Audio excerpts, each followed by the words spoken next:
السلام علیکم ورحمۃ اللہ وبرکاتہ۔ میرا نام ہے سید پرویز یمنی۔ کچھ لوگوں نے ایک مسئلہ پوچھا تھا کہ کیا فجر کی نماز کے بعد سونے سے انسان کی روزی میں سے برکت کو اٹھا لیا جاتا ہے؟ تو بات تو ان کی صحیح ہے، مگر یہ کس کے لیے کہ جو اٹھتا ہی نہیں، یعنی جو فجر کی نماز پڑھتا ہی نہیں، کوئی 8 بجے اٹھتا ہے، کوئی 9 بجے اٹھتا ہے، کوئی 10 بجے اٹھتا ہے،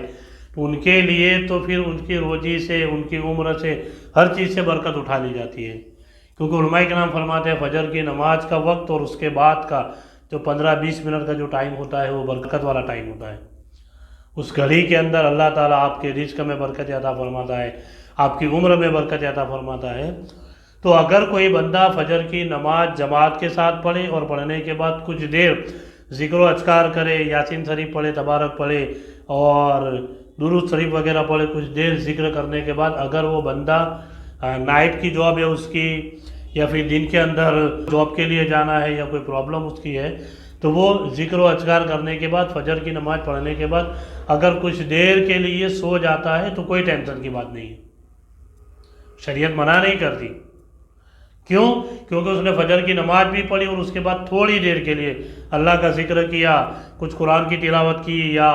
درود وغیرہ پڑھا، جو کچھ بھی اس نے پڑھا، تو یہ اس کا اس وقت کے اندر رحمت والے اور برکت والی گھڑی کے اندر، وہ ٹائم کے اندر وہ اس کا وقت آ جائے گا۔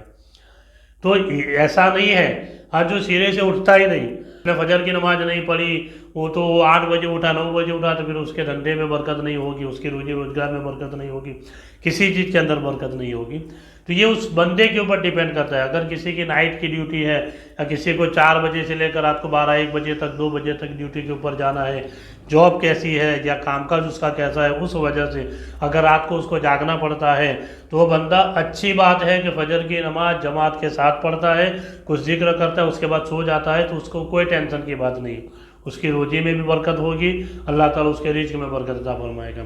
مگر مطلقاً کچھ کام نہیں ہے، آپ پوری رات سوئے رہے تھے، پھر فجر پڑی، پھر پٹاخ لے کے آپ سو گئے، تو یہ ٹینشن کی بات تو نہیں ہے۔ مگر علماء کرام فرماتے ہیں، کچھ لوگ فرماتے ہیں، کتابوں کے اندر آیا ہے کہ فجر کی نماز کے بعد سے لے کر سورج نکلنے تک کا جو ٹائم ہوتا ہے، اس ٹائم کے اندر بندہ اگر ذکر و اذکار کرتا ہے، قرآن کی تلاوت پڑھتا ہے، درود شریف پڑھتا ہے، یقیناً اللہ تبارک و تعالیٰ اس کے رزق میں، اس کے بزنس میں، اس کے دھندے میں برکت عطا فرماتا ہے۔ تو ہمیں چاہیے کہ اگر ہمارے پاس وقت ہے تو فجر کی نماز پڑھنے کے بعد اسی جگہ پر بیٹھے رہے، اگر مسجد میں، اپنے گھر کے اندر، جہاں کہیں بھی آپ فجر کی نماز ادا کرتے ہیں، اس کے بعد اللہ کا ذکر کرے، قرآن کی تلاوت کرے، کچھ درود شریف وغیرہ پڑھے، یہ حتیٰ کہ سورج نکل جائے، وہاں تک اگر آپ اللہ کا ذکر کرتے رہیں گے تو اللہ تعالیٰ آپ کے رزق میں برکت عطا فرمائے گا۔ اور اگر کسی پرابلم کی وجہ سے، جاب کی وجہ سے، بزنس کی وجہ سے اگر کوئی بندہ فجر کی نماز پڑھنے کے بعد سو جاتا ہے تو بھی کوئی ٹینشن کی بات نہیں ہے۔ اللہ تعالیٰ کے بارے میں دعا کریں، الہ العالمین ہم سارے لوگوں کو صحیح طریقے سے دین اسلام پر چلنے کے لیے توفیق عطا فرمائیں۔ السلام علیکم ورحمۃ اللہ وبرکاتہ۔